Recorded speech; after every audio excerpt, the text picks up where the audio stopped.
ஐந்து கரத்தவனை போற்றி, ஆனை முகத்தானை போற்றி, மூஷிக வாகனனை போற்றி, மூலப்பரம்பொருளை போற்றி, சித்தி புத்தி விநாயக பெருமானை போற்றி.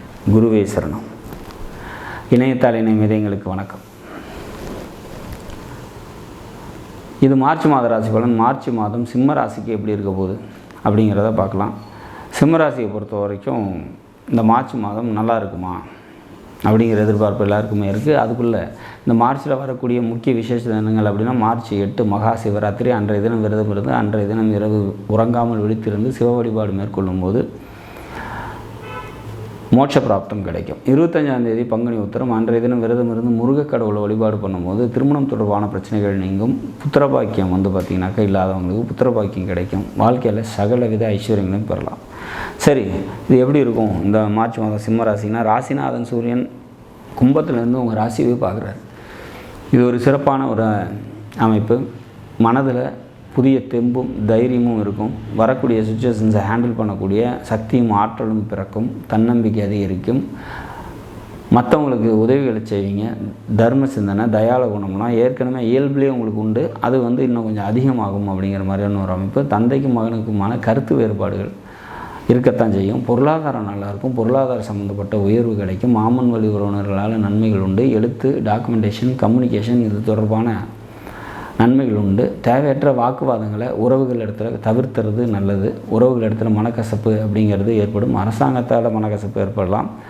ஒரு சில பேருக்கு பார்த்திங்கனாக்கா அரசாங்கத்தில் தேவையற்ற பிரச்சனைகள் உருவாகிறதுக்கான வாய்ப்புகள் உண்டு. சரி, கம்யூனிகேஷன் நல்லாயிருக்கும். 3ஆம் அதிபதி ஸ்ட்ராங்காக இருக்கார். உச்சம் பெற்ற செவ்வாயோடு இருக்காங்க. அப்போ கம்யூனிகேஷன் தொடர்பான நன்மைகள் ஏற்படும். பெண்களால் பார்த்திங்கன்னா நன்மைகள் ஏற்படக்கூடிய ஒரு நல்ல ஒரு மாதம். 4ஆம் அதிபதி அப்படின்னு சொல்லக்கூடிய செவ்வாய் பகவான் உச்சநிலையில் இருக்காங்க. பூமி, இடம், சொத்து சம்மந்தப்பட்ட நன்மைகள் ஏற்படும். ரியல் எஸ்டேட் தொழில் செய்கிறீங்கன்னா அதெல்லாம் நல்லபடியாக மூவ் ஆகும் அப்படிங்கிற மாதிரியான ஒரு அமைப்பு. பூர்வீகம் சம்மந்தப்பட்ட நன்மைகள் ஏற்படுறதுக்கான வாய்ப்புகள் உண்டு. குழந்தைகளால் நன்மைகள் ஏற்படக்கூடிய நல்லதொரு மாதமாக இந்த மார்ச் மாதம் அமையும். சிம்மராசியை பொறுத்த வரைக்கும் ராசிநாதன் உங்கள் ராசியே பார்க்குறதுனாலையும் கேந்திரத்தில் இருக்கிறதுனாலையும் எந்த ஒரு சுச்சுவேஷன்ஸையும் ஹேண்டில் பண்ணக்கூடிய தன்னம்பிக்கையும் தைரியமும் உங்களுக்கு இந்த மாதம் நிச்சயமாக கிடைக்கும் அப்படிங்கிறத சொல்லலாம். பாக்கியாதிபதி உச்ச நிலையில் இருக்கிறதுனால தந்தை வழி உறவினர்களால், தந்தையால் நன்மைகள் ஏற்படும். இளைய சகோதரர்களால் நன்மைகள் ஏற்படும். இந்த வயதில் எந்த வயதில் நீங்கள் இருக்கீங்களோ அந்த வயதுக்கான பாக்கியங்கள் உங்களை சேரும் அப்படிங்கிறத உறுதியாக சொல்லலாம். சந்திராஷ்டம தினங்கள் அப்படிங்கிறது 12, 13, 14 3 நாட்கள் சந்திராஷ்டம தினமாக வருது. அன்றைய தினம் முக்கிய முடிவுகள் எடுக்காதீங்க. குறிப்பாக குழந்தைகள் தொடர்பான எந்த ஒரு முக்கிய முடிவும் சந்திராஷ்டமத்தில் எடுக்க வேணாம். பொருளாதாரம் சம்மந்தப்பட்ட விஷயத்தில் பொருளாதாரம் கொடுக்கல் வாங்கல் எந்த ஒரு விஷயத்தையும் சந்திராஷ்டமத்தில் செய்ய வேணாம் அப்படிங்கிற மாதிரியான ஒரு அமைப்பு. சரி,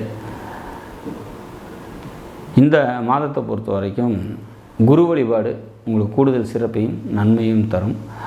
இந்த மாதத்தில் சந்திராஷ்டம தினங்கள் அப்படின்னா 12, 13, 14 3 நாட்கள் சந்திராஷ்டம தினமாக வரதுனால முக்கிய முடிவுகளை எடுக்காதீங்க.